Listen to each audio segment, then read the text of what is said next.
Hello and welcome, dear listeners, to the English Journey podcast.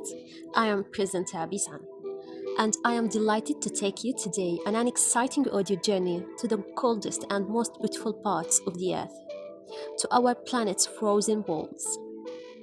I won't be alone on this journey. I won't be alone on this journey. I have a special guest with me, a science enthusiast, Professor Khaled. Welcome, Professor Khaled. Thank you and welcome to the listeners of English Journey. I'm very happy to be part of this adventure. Today, Professor Khaled and our dear listeners, we will delve into the world of polar bears and penguins. Our goal is to become better critical thinkers. How do we distinguish between facts and opinions? How do we connect the characteristics of animals with the environment they live in?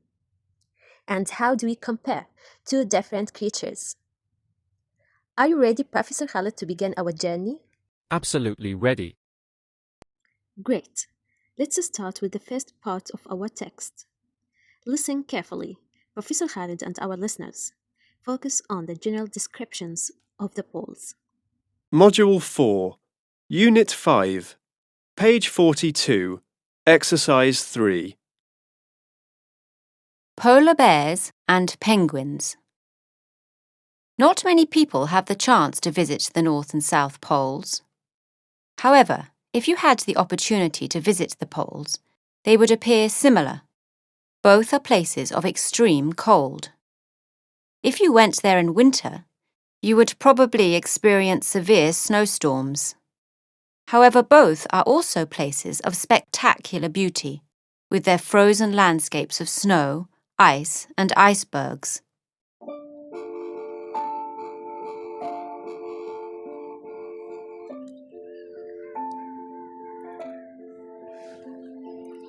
Professor Khaled, after listening to this description, can you distinguish between a sentence that is a fact and a sentence that might be just an opinion?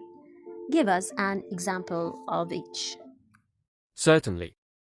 The sentence that they are both places of extreme cold is a fact, as it's verifiable information.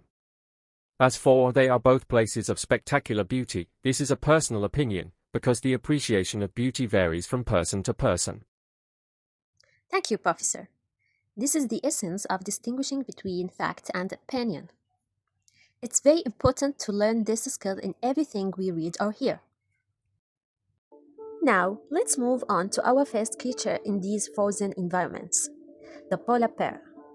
Listen carefully, Professor Khaled, and we will focus on its adaptation and how they relate to its environment. If you went on a special adventure boat trip when you visited, you would be able to observe the unique wildlife of these places, like polar bears, penguins, and seals. You would be unlucky if you didn't see any seals. The polar bear lives in the cold, snowy Arctic lands in the North Pole.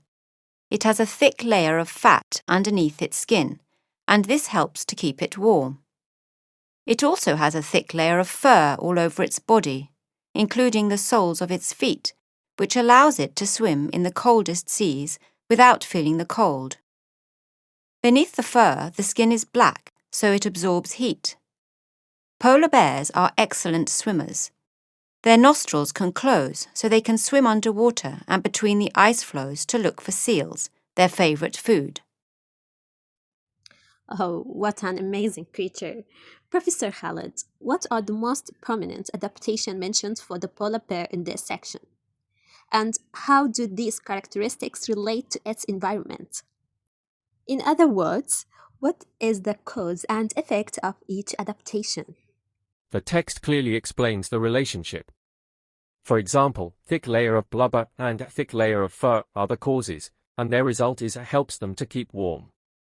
Also, skin is black is a cause that leads to it absorbs heat. Every physical characteristic has a clear role in its survival. Good explanation of cause and effect relationships, Professor Khaled. This helps us to understand more deeply how nature works. Let's move on now to our second creature, the penguin, and compare it to the polar bear. Listen carefully. to the last part of the text, and we'll focus on penguin adaptation and the similarities and differences between them and polar bears. Unlike polar bears, penguins live in the South Pole, and many live in Antarctica. Penguins keep warm with thick skin and lots of fat under the skin. Penguins have dark-coloured feathers on their back, which absorb heat from the sun to keep them warm. Like polar bears, penguins are excellent swimmers. They have webbed feet and streamlined bodies for powerful and fast swimming. They have different diets, but in general, they all eat a variety of small fish.